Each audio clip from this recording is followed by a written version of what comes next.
Dalawang hinihinalang sangkot sa bintahan ng ilegal na droga ang inaresto ng mga tauhan ng National Bureau of Investigation o NBI Naga District Office at ng PNP sa magkaiwalay na operasyon sa lungsod ng Naga at bayan ng San Fernando, Camarines Sur. Ang unang sospek ay kinilalang si Raul, 40 anyos, isang lisensyadong electrical engineer. Siya ay inaresto sa bisa ng search warrant dakong alas 6 ng umaga sa kanyang tirahan sa San Jose Street, Barangay Peña Francia sa lungsod ng Naga. Dahil po sa search warrant na nakuha natin na binigay sa atin, issue sa atin ng Executive Judge ng Naga City na si Honorable Judge Pablo Cabillan Formaran ng Branch 21, yun po ang basihan natin para i-implement natin kaninang umaga sa bahay ni Raul E. Sibelio na matatagpuan sa number 35-3 San Jose Street,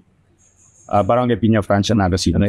Ayon pa sa NBI, matagal na nilang minamanmanan ang galaw ng sospek matapos ang impormasyong ibinigay ng isang confidential informant. Sa isinagawang surveillance at test buy, positibong napatunayan na aktibong nagbebenta ng ipinagbabawal na gamot ang sospek. May nagsumbong sa ating confidential informant na itong taong ito ay allegedly nagbebenta ng shabu sa lugar sa Peña Francia.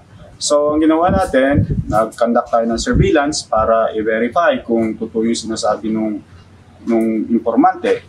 Nung mapatunayan nating totoo, nag-conduct tayo, nagsagawa tayo ng test buy.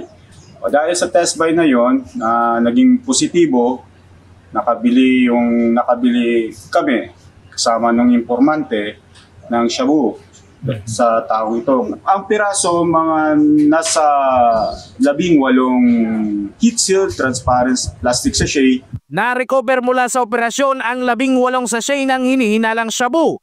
Sa kasalukuyan, nasa kustodiya na ng NBI si Sibelio habang inihahanda ang kaukulang kaso laban sa kanya.